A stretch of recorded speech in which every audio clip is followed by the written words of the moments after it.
What's up, guys? It's Sleepy of Sleepy's Planet, and this should be our last third part of this Moreparz compilation. I've been really into learning about Australian wildlife, and so one of my friends pointed me in the direction of these compilations, and here we are. So let's see what they've got for us today.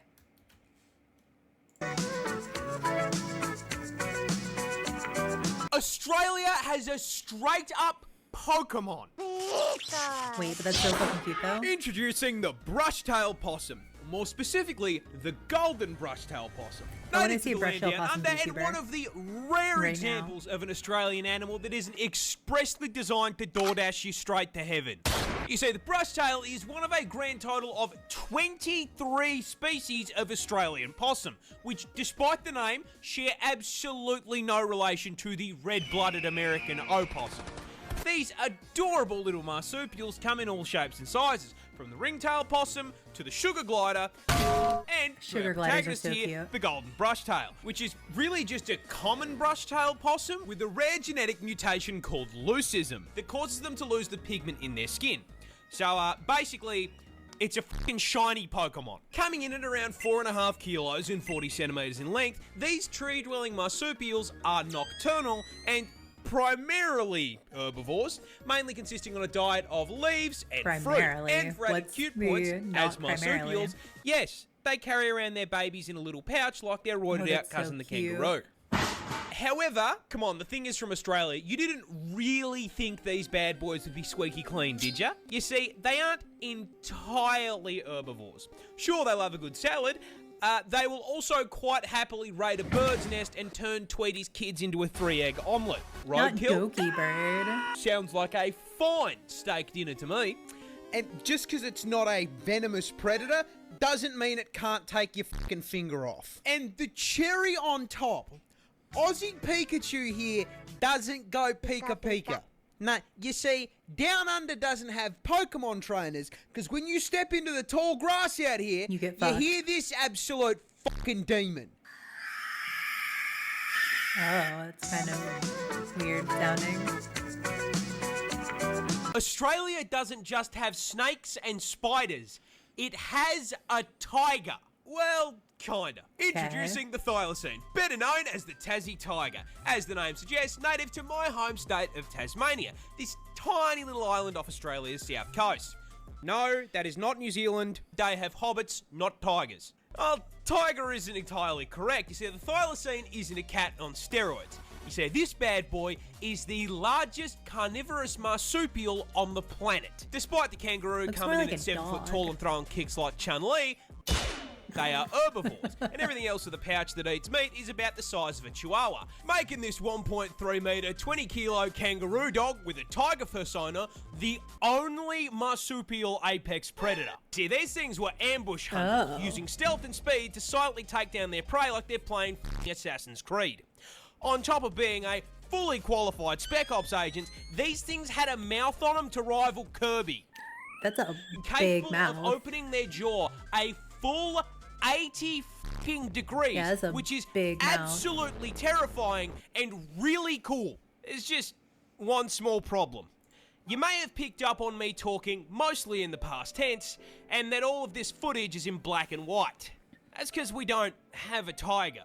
We had one. Unfortunately, the thylacine was driven to extinction in the late 1980s. By what exactly? The British. You see, when the Brits, did their thing Okay, I have and a decided question. Tasmania... I have a question, my dudes. Over the course of history, how much bullshit from the British has just fucked up our world? Legitimately, how much just absolute bullshit from the British has completely fucked shit up? What do we think percentage wise? Just the bullshit that they do. How much of it causes irreparable damage to things?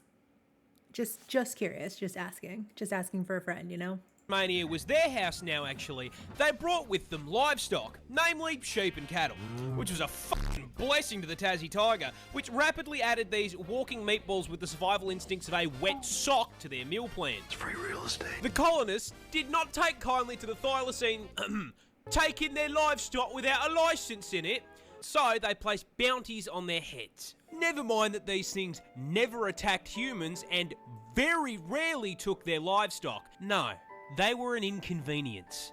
And so, they were hunted down. One by one by one. For Poor 70 babies. fucking years. Until September 7th, 1936. When the last thylacine, Benjamin, died cold and alone in a cage at the Hobart Zoo. Why is this dude trying to make me fucking cry? With a joke, but the fact that we wiped his entire bloodline and turned him into a fucking rug, isn't that funny? That was really sad, dude. Australia just found a new record-breaking insect. But before I show fucking it to you, hate bugs. how the f*** do we keep finding new bugs? You see, Australia is Fucking home hate to an bugs. estimated 200,000 species of insect, which is pretty damn impressive, especially when you consider the only place you're going to find more bugs than that is by counting the fucking roach population in Asmongold's walls.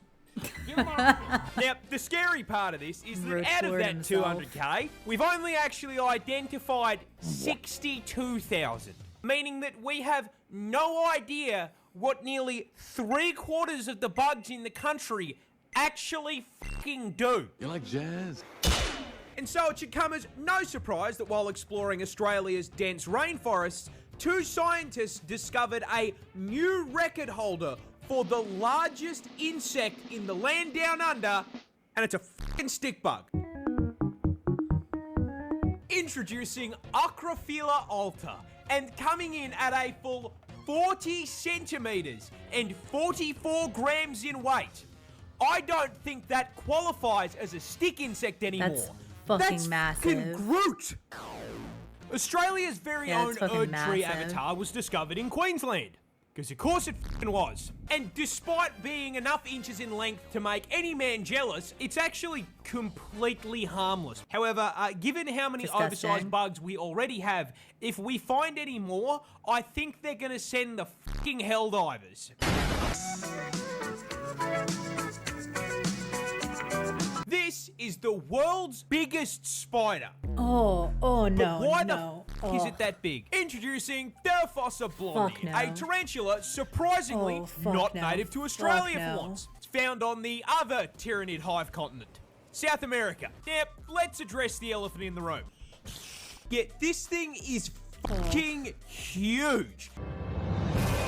Miss me with that, Coming man. in at a frightening 175 grams in weight and 12 inches in leg span. Damn, boy, he's there. And those legs are not the only place it's packing inches, because Shelob's cousin here is packing fangs that measure a huge inch in length. For scale, that is Miss like me a with that. 6 Miss foot me with human that. packing canines the length of a fucking ruler. But the important question, why the f*** is it so big? And the answer is that I have withheld information from you. You see, I introduced this girl by a Latin name. She's much better known as the Goliath bird eater tarantula. That's right, this EDF-sized spider, not unlike me, would fucking kill for some KFC. Literally. These bile titans Oh will my quite God. happily hunt birds, Remy, frogs, and even... And they do all of this without a fucking web. Yeah, Goliaths are a pure melee build, hunting by prowling the jungle floor, sensing for movement with incredibly sensitive hairs on their legs. These hairs pick up vibrations in the air, which tell them when something is close. And once their spidey sense tells them that Remy's in range, they fucking jump him, biting him with those daggers they call fangs and injecting him with Miss me with fucking that. neurotoxin. Can I go 1 week without covering neurotoxin? Of course this thing has it too. You know, I give up. I give up. They then Fucking drag skin their crawl, prey back to dude. their burrow Oh. and spit up acidic digestive juices in order to suck their prey up through a fucking straw. Nah, can we be done with bugs? This spider Why? hunts with jump scares. But how? Introducing the trapdoor spider, a family of arachnid containing hundreds of species found in every continent on the globe. Meaning, why yes, so many for once, bugs? this bad boy could be in your backyard and you'd never know. Now, trapdoor spiders are particularly interesting compared to other spiders due to their hunting method. You see, normal spiders tend to spend several hours spinning up some elaborate art piece for a fly to clothesline itself on. Yeah, And that's like tarantulas, tarantulas just jump. But Yeah, they just trapdoor hide. spiders, yeah, they hunt with a door. Very early on in life, trapdoor spiders dig themselves a hole. This silk-lined burrow will then serve as its home for basically its entire 20-year lifespan. Hell, they basically... Did this man just say 20 years? There's no fucking shot. 20. These spiders live 20 years. I hate this forbidden knowledge. I hate it here. never leave the thing I fucking like hate it some here, my neckbeard dudes. living in his mum's basement. But they've still got to eat, and since DoorDash does not deliver to spiders, this burrow doubles as their method for catching food.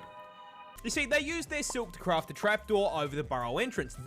Then, using their fantastic arts and craft skills, they just bolt a bunch of random shit to their front door so it blends in perfectly with the floor. After finishing their construction project, they will Miss me spin with up a that, bunch fam. of basically invisible strands of web on the floor in the surrounding area that act as tripwires, feeding information back to their neckbeard nest whenever something steps on it. And when some unfortunate insect steps a little too close... Money, money, money. Thanks. I hate it. This bird is a vampire. Introducing the vampire groundfinch, native to the Galapagos Islands, and a great example of the horrifying affronts to the universe that evolution can produce when it decides to do a little trolling. Now you see, at first glance, this is the most boring vampire you can possibly imagine. Coming in at a measly 12 It's centimeters so small. and a What does mere it feed on? 20 I guess just like probably grams mice or in something. weight. Ooh, that's kind of small. Rocking a feather pattern I can best describe as a Minecraft dirt block, and as it turns out, the bastards that wrote Twilight lied to me because it doesn't even fucking sparkle. This is the skin of a killer bone. So if it's missing fangs, angst, a cape, and the funny accent, You must It's got to drain its prey of blood, obviously. how does it qualify as a vampire? Simple. Drinks a shitload of blood. Yep. You see, most birds eat seeds and insects, and while the vampire finch can eat those too, there is a problem. They live on an island, and that island is very small. In fact, they're only found on 2 of the Galapagos Islands, and small islands means a far smaller amount of that food to go around. To the point where these finches can't rely on it as their sole source, which for a bird usually isn't a problem, because, you know, they don't need a plane ticket to just f*** off and fly somewhere. However, as the name suggests, the vampire ground finch can't Oh wait, fly does for it not fly? So, I didn't how do they think get of their that. food? They suck it out of someone that can. This, don't laugh, is the Nazca booby. Hey, I stop love giggling back boobies. there. Another species of bird I native love to the boobies. islands. They are very strong flyers that feed on fish. They also nest on the islands, which is where our feathery Nosferatu comes to play. You see, when the boobies... Stop giggling. Come to roost, the vampire finch will sneak over and hop onto their back.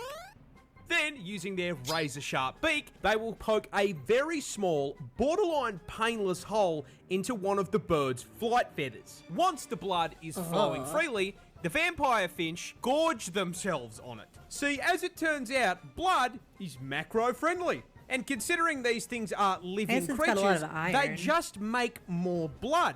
In essence, giving the vampire finch an infinite food source. In fact, they can get so much blood from these birds, it is not uncommon to see multiple finches sucking from the same booby.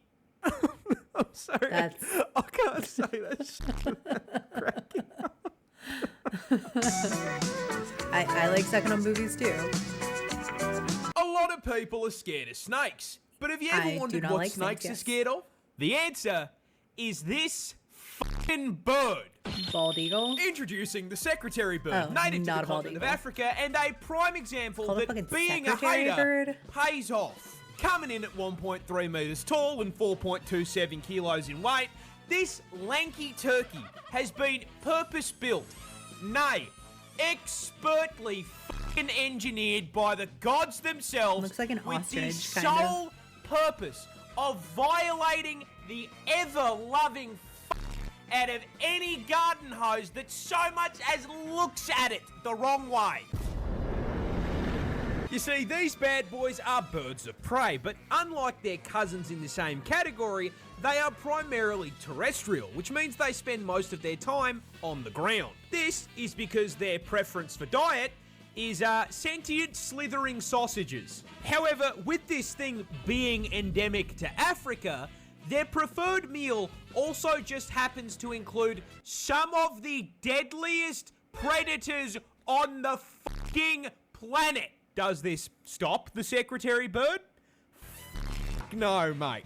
Despite having no natural venom resistance, these absolute fucking gigachads will eat cobras, boomslangs, and black mambas without breaking a sweat. But how do they hunt these things without getting bitten? Simple. They just kick the fuck out of them.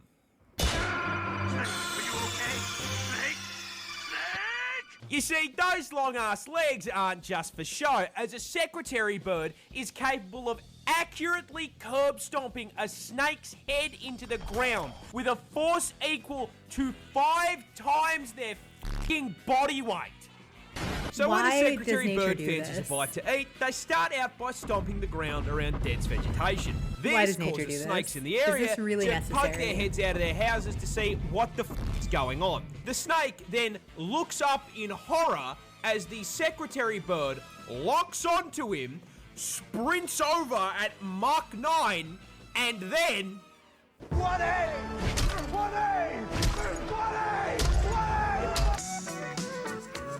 Nature is fucking This bird wild. is a serial killer. Jesus f***ing Christ, you're the Bay Harbor Butcher. I really hate that name. Introducing the Shrike, a group of feathery friends found all over the world, including the land down under. Now, at first glance, you may be thinking to yourself, how could this sweet little guy be a vicious killer? I mean, he's so tiny. They only grow up to around 30 centimetres and cap their weight out at 90 grams. And on top of being about Okay, as it's kinda threatening cute, as a though. fucking teddy bear, look at their claws. A shrike trying to end anything with its talons They're is like kinda trying to cute. stab I a don't even like hippopotamus birds to like death that with either. a fucking pool noodle. Listen to the thing. It sings like it's on American Idol. It's a songbird, a branch geek. You'd never heard a fly. But I'm fucking onto you, Tweety. You give me the f***ing creeps, you know that, Dexter? You may have everyone else fooled, but I know exactly what you are, because shrikes actually have another name. They're called fucking butcher birds. Yeah, that's right, the Dexter What the jokes fuck? actually had a fucking point. You see, when the Bay Harbor butcher bird wants to hunt, they first start by selecting a target. Tonight's the night. Now, unlike Dexter, their code tells them they can eat whatever the f they want. Insects, mice, me, even Lizard. And once they pick their meal, they wait for the right moment and swoop on it. Now, while those claws might be fucking useless, they do have a signature weapon. That tiny hook on the end of their beak.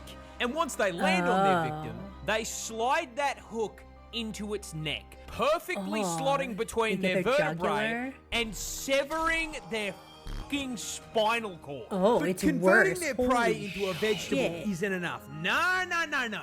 These sick fucks keep trophies.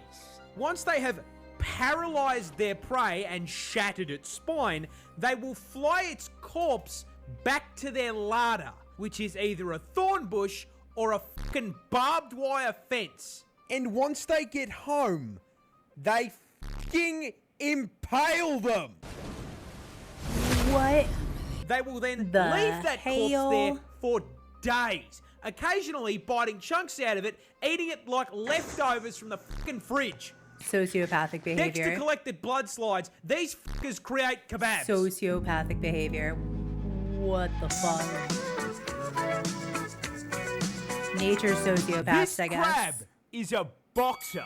What's your name? Agree! That's right, stepping into the ring at 0.15 grams and a huge 2.5 centimeters in length, it's the boxer crab. You see, while most crabs use their pinchers to feed and defend themselves, the boxer crab has instead elected to spec into CQC and throw f***ing hands. And despite their completely average and not at all small size, this f***er fights in the heavyweight division, able to punch out hundreds of times its size. But how does nature's Little Mac win the fights? Well, that's I mean, I pretty guess there's a simple. reason it's called the He boxer fucking crab. cheats. You see, those little pom-poms aren't a fashion choice. Those are both sea anemones. Oh shit, sea anemones. That the boxer crab Like holds from in its Finding claws Nemo. to use as basically fucking brass knuckles. Now, they get these anemones by finding other boxer crabs who have them, jumping them, and then claiming them like they are a fucking WWE What? title belt. Now, Why if can't you they weren't find their aware, own? anemones are venomous plant-like animals that, in order not to get eaten, sting the shit out of anything that touches them. Boxer crabs are immune to that sting, but you bet your ass that everything that tries to eat the boxer crab isn't. So, the crab and the anemone enter into a symbiotic relationship, essentially becoming an aquatic venom, with the anemone getting some of the crab's food, and the crab gaining venomous brass knuckles. So, whenever a predator gets in the ring with Crab Tyson here, he'll wait for it to get just within striking range, and then... Mr. Squidward, I should kick your f***ing ass! Scientists just discovered a new fish. Looks fucking ridiculous. It's kind of like derpy. This is the bumpy snailfish, a freshly discovered species That looks found off the coast of incredibly derpy. California. What makes this absolute specimen stick out is that it's a deep sea fish found at a depth of 3 kilometers. And Oh, wow, I am yeah, here that's to tell pretty you deep. exactly why. Because once God finished building this thing, he took a step back, looked at it, realized exactly how fucking chopped it was, and punted that thing into the depths of the ocean where no one would ever see it again. Be free! However, It's, like, thanks cute to in, the like, a hubris of derpy way, mankind, though. it is here before us today to take the piss out of. Look at the top of his head. I mean, fucking look at it. It is It's got a weird-ass body, though. profoundly unserious creature. I do not think a single fucking thought has ever spawned behind those eyes. Not to mention the fit on it. It looks like an aquatic, uncooked turkey with a fucking smiley face drawn I guess on the it. Coming in coloration at does a kinda look like that. solid 3 inches in length. Bumpy here is not the only species of snailfish. There's others that look like this. However, unlike his cousins, God deemed it so that this poor little f***er would be built like a shaved testicle. The scientific term for a pair of these should be a sack. However, despite the fact that he looks like a sperm cell with a receding hairline, Oh my god. I love him. He's so kind cute. of Look at really that cute and smile. derpy. It reminds me It of is- Sackboy on the it is PS3. kind of endearing. I know when they got his ass on camera, he looked at it and went, You know, when It you is showed kind me of up, you put some of the endearing. stuffing in the wrong places, so I'm a little f***ed up. But will you take care of me forever and ever? "This Oh fuck. That's the end. Yeah, that's the end of the video. Honestly, these have been so both like horrifying and interesting that I might take a break from this. Somebody recommended Casual Geographic for more of this type shit. But I've been really into these like nature facts. If you like this video, like, subscribe, and I'm gonna keep putting shit out. So peace.